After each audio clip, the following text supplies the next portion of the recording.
ఆగండి ఆగండి, ఆ సౌండ్ చేసింది నేనే. హలో, ఎంత గొప్పగా చూసారా ఫ్రెండ్స్, ఎంత మాట అన్నారో. నేను పాటలు పాడతాను. అవునా? ఏది ఒక పాట పాడు. Okay okay.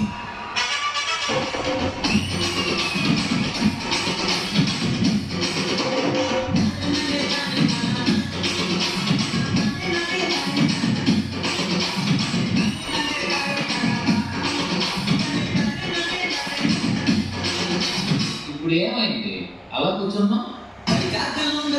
ఉన్నది